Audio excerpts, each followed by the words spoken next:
What's up, y'all? Hopefully you can see me. Today is day one of the Toyota Series event on Guntersville. We are sitting at the boat ramp. I got the boat in the water. It's a little bit breezy out there. It's only gonna get worse, so we're gonna pray to God the conditions don't get too bad for everybody, and you know, hopefully we can go out there and have a good tournament. So God bless everybody and stay tuned. Let's see what happens.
You want to grab the net? No, you're fine. I didn't know if I was going to have you net him or not. But. Alright, scoop. Look at you go. We did it. We caught a fish. It's a keeper too, I'm pretty sure. Alright, we got one. It all starts with one. He's a chunky little fella. I'm going to measure him to make sure.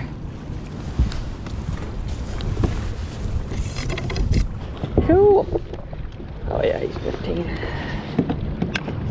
That's where my measuring board is. Oh, is it? Yep. All right. We're on the board. All right, so right here, what I'm doing is I'm cranking some nondescript rock edges.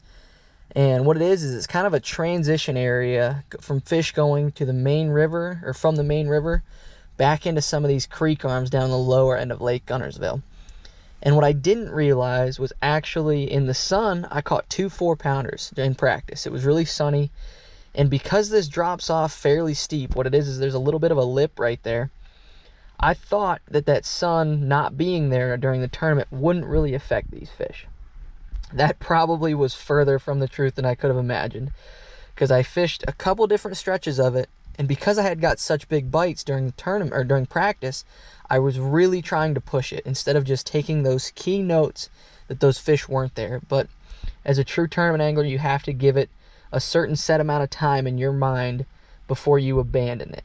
You know, instead of taking those key notes that I should have had with the weather changing and just going with it and not fishing it, because I had caught those 2 really big fish there, it made me really want to fish it. So like I said, this is just day one, so I had to give it a little bit of a try. Even there I lock up And at first, I'm thinking this is a giant. It is pulling really hard. This is my co-angler. She'd never netted a fish before, so she is struggling to get the net, right?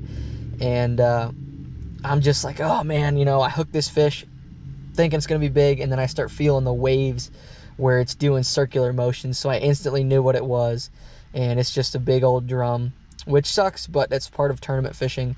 You know, we go out there and we target bass, but there's so many other different species of fish in the lake that you end up catching, you know, bycatch, catching pike, drum, all kinds of different things. But in hindsight, it was really good practice for her. She had never netted a fish before, like I said, besides my first one of the day. So it was good practice to get her on the net, get her more comfortable with netting those fish, because later in the day, I did need some of her netting skills, so it was nice to have it.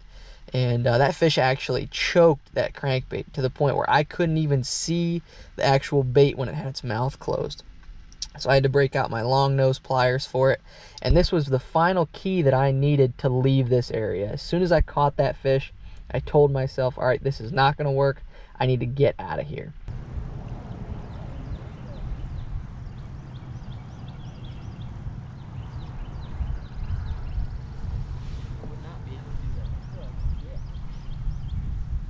The worst one was whenever I had this couple that came. I thought I was on, I swear I thought I was on like Practical Jokes or something.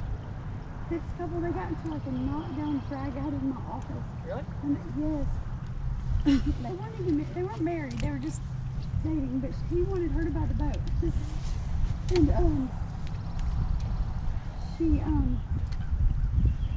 so they, I mean, it was like, I really thought that it was just like a joke my boss was playing on me. And ended up, we go out on the water, and he took every bit of anger out on that boat ride. I was so scared. It was driving like a maniac. They ended up getting kicked out of the Marina. They got, really? Yeah.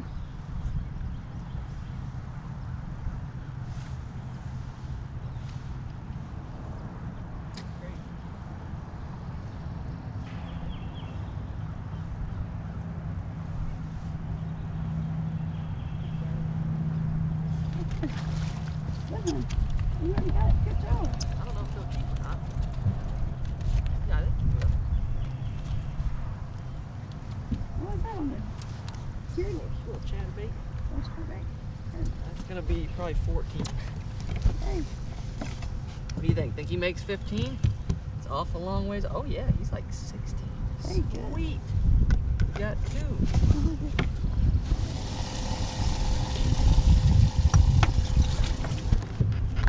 Give it up. Give it up.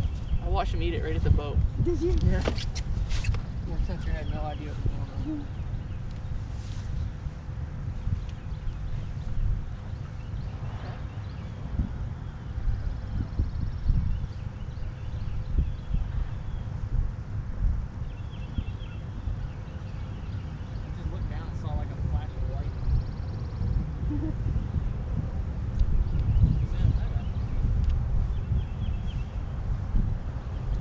Like this thing goes deep enough.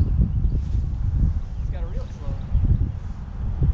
Or you can put a heavier weight on it. They make all different weights of those. Do they? Yeah, bass fishing is a rabbit hole that you better be prepared for.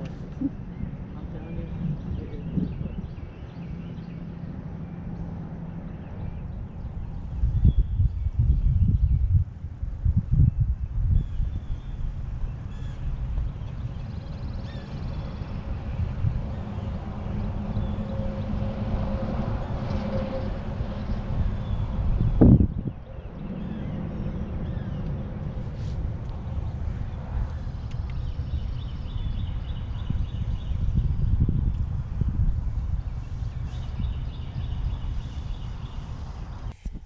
Alright, so if you guys noticed, I caught a fish when I first pulled into this grass flat behind this marina. Right when I pulled in, I was able to catch one, and it kind of keyed me in because we had caught fish through this whole stretch.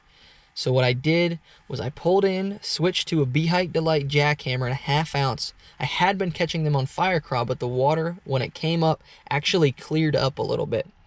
So I switched to that Be-Hite Delight because it's a huge confidence color for me. Pulled in, watched the fish next to the boat eat it, set the hook, pull that one up. So I worked down the entire stretch of grass because we had caught fish through the whole stretch of it, and quality fish too. Didn't get bit anywhere else. Fished back up, you know, power fished it the way back up. And you can see my co-angler actually messing around with her rod right there. She had no idea what was going on, but she was a delight to have in the boat. So I work all the way back up, and I actually almost leave. And then I was like, you know what? I got a bite right over here. Maybe I should expand into this corner a little bit. So I start making some more casts back into this corner where you see those two posts sticking up. There I go. I got smoked right there. Actually ended up being like a 4-pounder. And if you guys know anything about fishing chatterbaits, you know when they get it, they absolutely get it. So it was super nice to hook one like that because I had it choked, it wasn't coming off, and it was good practice for her.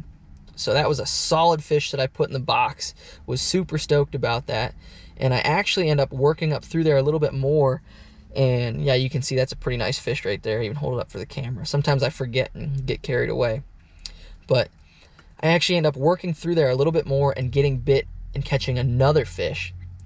And it had a couple signs up there that said, you know, beware wires and whatnot, but it didn't say no fishing, so it was okay to fish in there.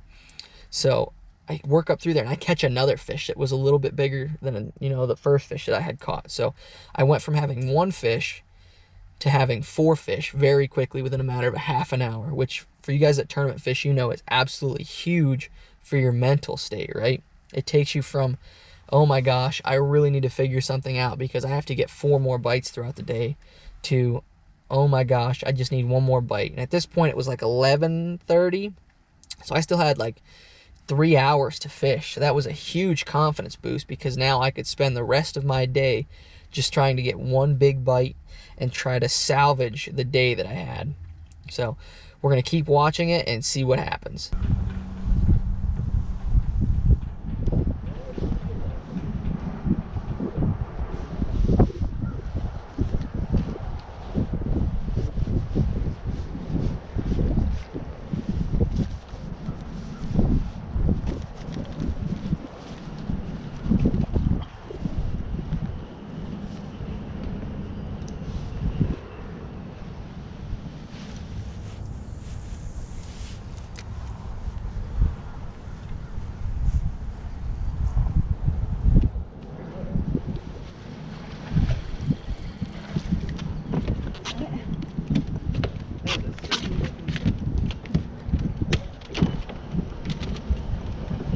You get them move quickly, don't you?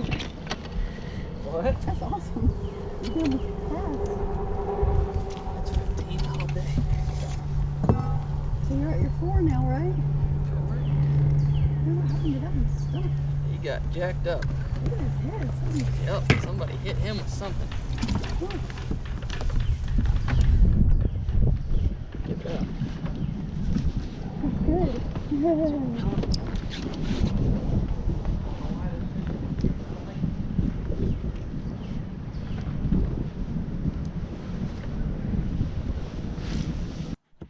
So sorry the video gets cut kind of short.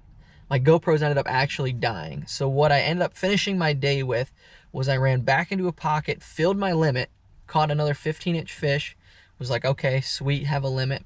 And then what ended up happening, sorry, my hands are kind of shaking a little bit. Let's see if I can set you up right here. There, hopefully that's good. And I ran up near takeoff. I had like 45 minutes left. Ran up near takeoff, found a stretch of riprap on a causeway because pre-spawn Guntersville, everybody knows the causeways are famous there this time of year. So there was, you know, there's a windy side and then there's a protected side. There was like 4 boats on the protected side, but there was nobody on the windy side. And it wasn't that windy. It was pretty choppy, but it wasn't unfishable, right? From up north, I'm used to fishing in heavy winds like that. So I picked up an Alabama rig, which I hadn't got bit on the entire practice, and I start throwing it. And then within the first couple minutes, I end up catching a short fish that kind of gave me a little bit of confidence, like, okay, they're going to eat it. So then I picked it up, or, you know, I kept throwing it, and with like 20 minutes left, I caught a 4-pounder. You know, I just flipped it in the boat. I didn't even let her net it. And so that called out a 15-incher. That was like a 3-pound call. Kept going. I had 6 minutes to go before I had to run back. I had a 10-minute run back. Boom, catch another 4-pounder on that A-rig. So those 2 4-pounders really salvaged my day. I ended up weighing just under 17 pounds for day 1, and that completely salvaged my day. So I have a recap coming up for day 2. You know, be prepared for that. That one will launch here in a few days. But thank you guys so much for watching. God bless, and, you know, keep following along with the channel.